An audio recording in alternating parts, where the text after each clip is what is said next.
سلام علیکم. ښه راغلاست. په دې هیله چې ټول به روغ او جوړ یاست. نن غواړم د یو مهمه موضوع په باره کې تاسو سره معلومات شریکم چې هغه ده هیکینګ. هیکینګ څه شی ده، څنګه کیږي او ولې کیږي، په دې مواردو باندې غواړو خبرې وکړو. نه پوهېږم چې مهمه موضوع ده او که نه ده، خو ځکه اکثریت وخت چې کله ما سره خلک مخامخ کیږي یا هم شاګردان راځي، دا اول د هغوی د ذهنیت نه چې زه پوښتنه وکړم غواړئ چې کمپیوټر زده کئ څه وکئ، وایي غواړم زه هکر شم، هیکینګ وکړم. یا ډیری خلک کوشش کوي د هیکینګ دپاره مثلا غواړي چې د خلکو فیسبوک هک کړي، بل څه هک کړي. نو مخکې له دې نه چې موږ او تاسې هیکینګ ته داخل سو یا د هیکینګ په عملا وکړو، باید اول دا موږ وپېژنو چې هیکینګ څه شی ده، هیکینګ څنګه کیږي. نو غواړو دې په باره کې یو لنډې خبرې سره ولرو. نو اول راځو همدې موضوع ته چې هیکینګ څه شي ته ویل کیږي. ستا په نظر هیکینګ به څه ته ویل کیږي؟ خو موږ او تاسې راځو دلته په دې موضوع غږیږو چې هیکینګ څه شی ده. Hacking refers to exploiting system vulnerabilities and compromising security controls to gain unauthorized access to the system. د دې جملې معنا څه شی شوله؟ هیکینګ څه شی ده؟ هیکینګ د کمپیوټري سیستم کې د هغوی د ضعف نقطه پیدا کول، د هغوی یو خامی پیدا کول او د هغوی امنیت ته داخلېدل، دې ته هیکینګ وایي. بغیر له اجازې څخه داخلېدل، دې ته موږ او تاسې څه وایو؟ هیکینګ وایو. لکه موږ او تاسې په نارمل ژوند کې یا په خپل عادي ژوند کې روزانه له داسې پیښو سره مخامخ کیږو، غلاو سره. یو سړی ځي د یو چا کور نه غلا کوي، یا فرض مثلا هغوی ځي د یو کس اختطاف کوي، د هغه څخه پیسې لاسته راوړي. نو اوس دا رقم ته په انټرنیټي یا د ټکنالوژۍ په برخه کې هم همداسې غیر قانوني کارونه سرته رسیږي چې دې غیر قانوني لاسته راوړنو ته څه ویلل کیږي؟ هیکینګ ویلل کیږي. نو اوس هیکینګ څه ته وایي؟ هیکینګ په یو سیستم کې، په یو کمپیوټري سیستم کې، یو معلوماتي سیستم کې د هغوی بیک ډورز پیدا کول. بیک ډورز نو مطلب دا ده چې په هغوی کې یو خامي لیدل چې دلته کومه خامي ده، کوم ضعیفوالی شته ده. اول هغه ضعیفوالی پیدا کول دي، بیا د هغه ضعیفوالي پیدا کولو په وسیله باندې د یو سیستم داخلېدو ته چې کله موږ لاړ شو د هغه سیستم ته داخل سو، نو اوس د هغوی ډیټا موږ راواخلو، د هغوی ته لاسرسی ولرو، هر څه موږ او تاسې هغه سیستم کې اجرا کولی شو. نو بغیر له اجازې څخه د یو چا سیستم ته یا د یو چا شخصي حریم داخلېدلو ته دې ته څه ویلل کیږي؟ هیکینګ ورته ویلل کیږي. اوس موږ او تاسې که چیرې وګورو په لکه څنګه چې په نارمل ژوند کې یا په عادي ژوند کې زموږ او تاسو هغه ډېر ضرور او اړین ده موږ سره امنیت د ژوند. زیاتره خلک موږ او تاسې وینو غلا څنګه کیږي. غلا داسې نه کیږي چې هغوی بس مستقیم ورځي په هغه نفر باندې حمله وکړي. هغوی دا نفر ترقیبوي، ګوري چې په دې نفر کې د ضعف نقطه څه شی ده. مثلا یو سرمایه‌داره کس ده، دوی دا تعقیبوي چې آیا د سره د امنیت دپاره محافظین یا ګاردان شته ده که نشته ده. ګاردان نشته ده، دوی دا یو ضعیفوالی پیدا کړ، دې دپاره دوی تیاری نیسي په داسې یو ځای کې، نو د سره خو امنیتي کسان نه وي، هغه مثلا راځي اختطاف دپاره یو څه کار وکړي، یا تعقیبوي چیرته ځي، چیرته اوسېږي، شپې ناوخته ځي، دا ټول معلومات ټولوي. بیا د هغه نه وروسته ځي یو موقع پیدا کوي، د موقع نه وروسته یوه حمله صورت نیسي په هغه کس باندې. نو همداسې په دې کار دپاره اوس د لکه نورمال ژوند کې چې درته وویلې دا خلک غلاوې کوي، دې دپاره هر سړی غلا نسي کولی. دغه سټیجونه دي، د هغوی دپاره یو څه ریکوایرمنټ دي. مثلا یو سړی غلا کوي، د هغه دپاره باید هغه سره باید صلاح وجود ولري. که صلاح نه اوسېږي نو دی نشي کولی هغه نفر اختطاف کې غلا کړي، د هغه سره باید ډېر پاور طاقت اوسېږي تر څو نور خلک هم ورسره وي دا کار اجرا کړي. نو همداسې په کمپیوټري نړۍ کې چې دا یا د ټکنالوژي نړۍ کې هر څوک هیکینګ نشي کولی. د هیکینګ دپاره خپل یو څه شرایط دي چې دغه شرایط موږ او تاسې ولرو. نو اوس راځو په دې غږیږو چې موږ باید کم شرایط ولرو، څه موضوع اوسېږي چې تر څو هیکینګ وکولی شو. نو د دې هیکینګ دپاره موږ او تاسې څه موضوعګانو باندې خبرې کوو. نو هیکینګ څه ته وایي؟ سټیلینګ، غلا کولو ته. او د مهمو معلوماتو ته لاسرسي ته موږ تاسې څه ویلی سو دې ته لاسرسي ته دې ته څه ویلل کېږي هیکینګ ورته ویلل کېږي.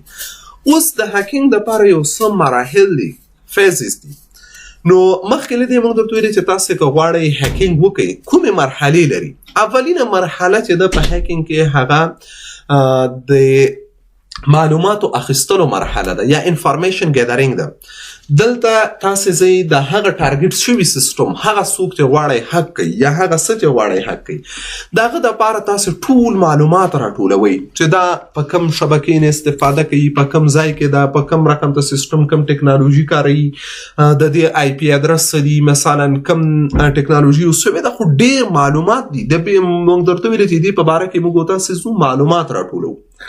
کله چې موږ تاسې دې په باره کې پوره معلومات لاسته راوړل مثلا موږ غواړو هغه سیسټم حق په دې سیسټم کې کوم رقم ته سیسټم ده کوم اپریټنګ سیسټم استعمالوي وینډوز ده وینډوز 10 ده لینکس اپریټنګ سیسټم استفاده کوي میکنتوش اپریټنګ سیسټم استفاده کوي. بیا زو د دې اپریټنګ سیسټم په باره کې موږ تحقیق کوو چې څه رقم ته دوی بیا دې کس معلومات راټولو چې دا د کم شبکې سره وصل ده کم آی پی یې استعمالوي نو وغیره د انفارمیشن ګیدرینګ په باره کې دې فیز کې یا په دې سټیج مرحله کې ډېر زحمت اول تلاش موږ وباسو چې تر څو هر نوع معلومات د هغه ځان ته لاسته راوړو یا د هغه کس شماره د ټلیفون لاسته راوړو یا د هغه ایمیل ادرس یا هر څه چې څومره حد د امکانه پورې معلومات ډېر وي نو هغومره په اټې کې حمله کې هغه موږ سره کومک کوي. نو یو دا د معلوماتو راټولول دی په دې مرحله کې. دویمه مرحله کې موږ سکینینګ کوو. سکینینګ نه مطلب دا ده چې د هغه د ضعف نقطې را لټو د هغه د ضعف نقطې لټو چې دغه شبکه کې د ضعف نقطه څه ده. مثلا وینډوز ده دا سړی په کمپیوټر کې وینډوز استعمالوي نو موږ سکن کوو چې په وینډوز کې څه رقم ته موږ لاسرسی ورته ولرو. دې دپاره ډېر زیات وسایل دي په دې هر یو دپاره مثلا د اولې مرحلې کې د معلوماتو راټولولو دپاره زیات ټولز استعمالیږي چې د هغه ټولز یا د هغو وسایلو یا د هغو اپلیکیشنونو یا پروګرامونو یا د ډېرې لارې دي د هغو د لارو ذریعې سره موږ تاسې د معلومات لاسته راوړو. همداسې د سکینینګ دپاره هم موږ تاسې باره څه شی دي مهمه موضوع دی دا ټولز په کار کیږي.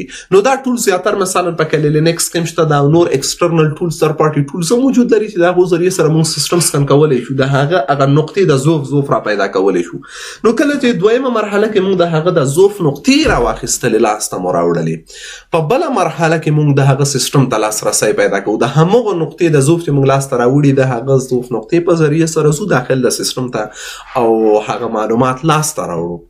د هغه نه وروسته چې موږ تاسې معلومات لاسته راوړل وبخښئ معلومات لاسته نه راوړو هغه سیستم ته داخلیږو. نو چې سیستم ته موږ داخل شو نو هر څه چې زموږ زړه وغواړي هغه اجرا کولی شو په هغه سیستم کې بل کیدای شي دغه سیستم ګل شي قطع سي زموږ لاسرسی قطع سي دوباره موږ بیرته څنګه د مینټینینګ اکسس د اکسس دوباره بیرته لاسرسی څنګه سرته راوړو. او تر ټولو نه مهمه او چالاکه خبره دا ده چې کلیرینګ ټریکس اور لاګس موږ باید شاته ځان پسې ثبوت پرې نږدو یا هیکرز چې کوم دي هغه باید شاته ځان پسې ثبوت پرې نږدي ځکه چې هغه ګیر کېږي دا یو سایبري جرم ده.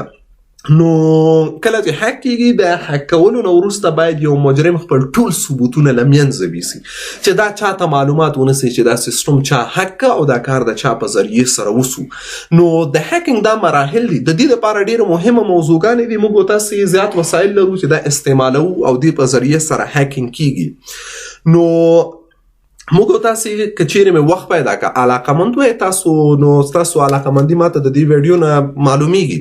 که چیرې مو علاقمندي زیاته وه یا هر هغه څوک چې غواړي زده کی هکینګ زده کی زه تاسو ته د دې لپاره کورس ته ادامه ورکوم. البته داسې نه وایم چې روزانه به یې هره ورځ په هفتې کې مې مثلا کې یو څه وخت پیدا کوو یو ویډیو جوړو دې باندې عملي هم درته کار کوو او د دې لپاره هغه مراحل چې څه ضرورت دي په ټولو باندې به عملا انشاءالله کار کوو. لکه مثلا موږ تاسې د هکینګ لپاره اول د معلوماتو ګیدرینګ لپاره اول مثلا یو مرحله ده چې موږ باید څوک ونه پیژنو چې هکر څوک د کوم ځای کار کوي.